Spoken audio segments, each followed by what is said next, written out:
everyone, Bethany Wilson here with Ruff Beginnings Rehab, and I'm going to go over the Ecollar Technologies Educator Mini. Now, that's what we use with the vast majority of our clients, and so I'm going to show you how we set up the Educator Mini specifically for our clients. This is the Mini Educator, okay? I'm going to go over all the contents of the box with you. Now, this is from Ecollar Technologies, specifically ecollar.com. I'm going to show you how to set up this e-collar specifically for how we teach it. So if you watch other videos on e-collar, there might be some differences. This is your actual e-collar or your receiver that goes on the dog, and this is your remote or your transmitter. So you just place these two magnets together and wait till it blinks green. Be careful about doing a quick swipe. Sometimes when you do the quick swipe, see, it didn't actually turn on. So you do have to actually hold it together just for a second. Now, in order to turn your remote on, you're going to hold down the back. It's the same button as your light. So it's the largest button on the back of your remote, and it says on-off light. So if I was to just quickly tap this, I could enact the strobe, which is really bright, or my favorite is just the continuous light. Now I just need to do that quick tap again to put it back to normal, the green light flashing. Now in order to turn it on and off, I hold down that button. It'll say off on the front, and I hold it down again in order to turn it back on. So specifically how we teach our clients to hold this is to hold it in their right hand, dog on the left, and you can use your thumb for tone or vibration if we've used that with your dog, or if you want to teach your dog to do something like recall off of tone. That's this button right here that you would press. You'll actually hear it click. And then with these two buttons, your first finger is on the black button, that's momentary. Your second finger on the red button, that's continuous. And so you're using your middle finger the vast majority of the time. So as you're walking, when you're repeating commands or when you say no, you are tapping with this finger. And middle finger for red button. And then you can reach up and scroll with your finger and thumb. So we specifically have the remote set up for you guys when you go home, but it's easy to accidentally change the settings. So I'm going to quickly go over the settings. The MC is for momentary and continuous. So that's what these two buttons are. That's S for stimulation. And momentary is like Nick. It's 1/25th of a second, 1/24th, something like that. So it's very, very brief. So if I hold down the button on momentary, which is that black button, see it says M and C, it's only going to briefly go.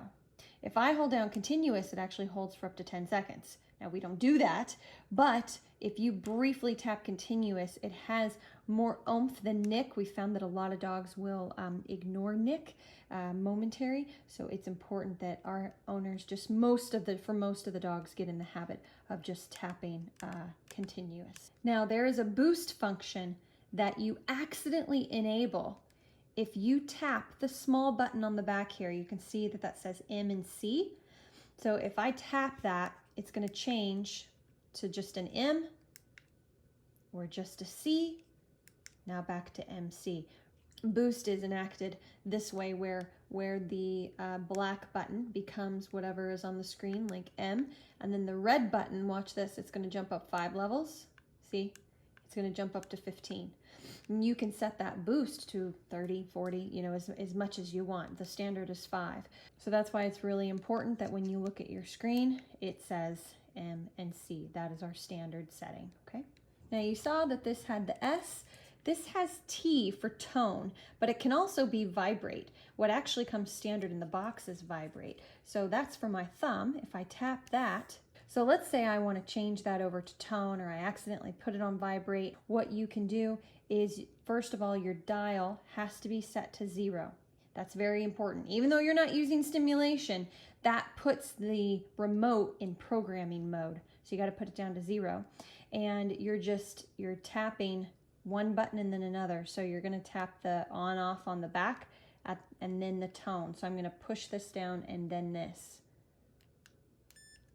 All right, so now it's tone. Okay, so if I switch it back, I'm going to tap this and then this. See that double beep? Vibrate. You do it again, it'll go back to tone. We do use tone to teach recall. It can be really useful for that, to get a dog's attention at a distance, or like at the beach when the sound is really hard for them to hear you. So 1D means one dog. It's flashing because this is able to move. If it wasn't flashing, that means it's locked in. You can accidentally lock it in by pressing the top here. And now 1D is no longer flashing. And if I move the dial, it doesn't move. So let me unlock it. It'll be on a different number. There you go. So you might accidentally do that. So I want everyone to keep this very fluid, because you need to be able to play around with your scrolling and practice, emergency, scroll ups and things like that. And there's so much nuance when working with your dog from a 4 to an 8, 9. So I really want everyone to practice that. And so I want it in your hand with it unlocked. 1D stands for one dog. This can also become a 2-dog system. Please keep in mind that if you keep your thumb on tone, it is going to enact stimulation. This is not a feature that we use or suggest that you use at home. So if I was to continue to hold down tone, it would do stimulation after, which is something that we don't want. So it's just, you tap it, and then you tap stimulation if needed. So now let's get to how this is going to work on your dog. So these contact points, they have metal tips. All of the different contact points have some type of metal on them. Just like with a person, if you have metal that's sitting on your skin, it can cause a sore. It has nothing to do with the stimulation. You could never use this and have the e-collar just sitting on skin, and it's going to cause a little sore.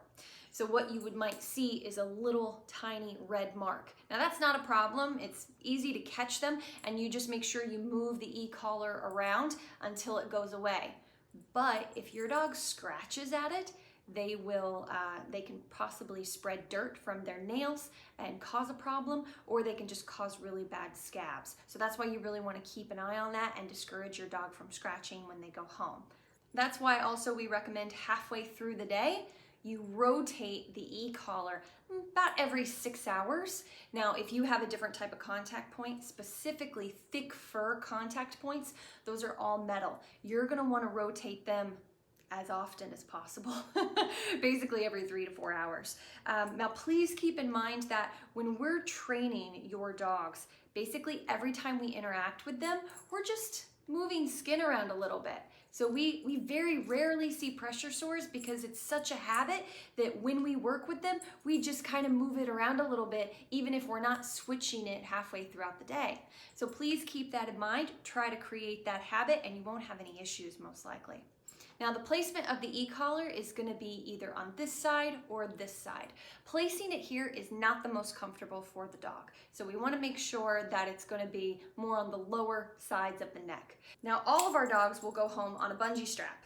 It's a fancy hair tie, but it is really important because it's not the standard biothane strap that actually comes with the box. We order the bungee collars because as a dog is resting and moving their neck is actually different sizes. So it has to be very, very snug on the neck, especially because this flexes as they move and it makes it more comfortable for the dog. That's why it's important to us that all the dogs go home on that. So if you ever needed to reorder one of these, you would specifically be looking at a bungee strap. Also, you get a 2-year warranty on the e-collar through the company because the vast majority of the time we'll be able to help you out. Something to know is that these have batteries, both of them. So those batteries, depending on how much you use them, can last anywhere between 1 year and 2 years. They're very inexpensive to replace.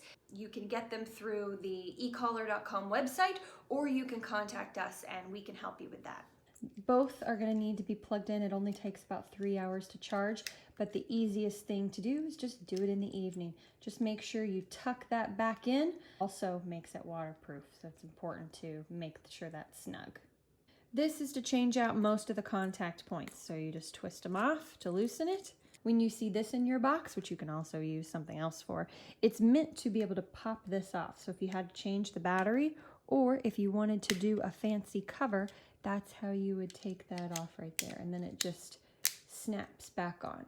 If you check out ecollar.com as well as Amazon, they have a lot of different color choices for the e-collars. These are the two basic types of contact points. You've got your regular plastic and your thick fur. They come in different sizes, from really small to really long, depending on your dog's needs. Winged contact points are great for dogs that have really thick fur. It makes it easier to find contact. Comfort pads reduce stimulation and they're more comfortable for the dog, so we have many options.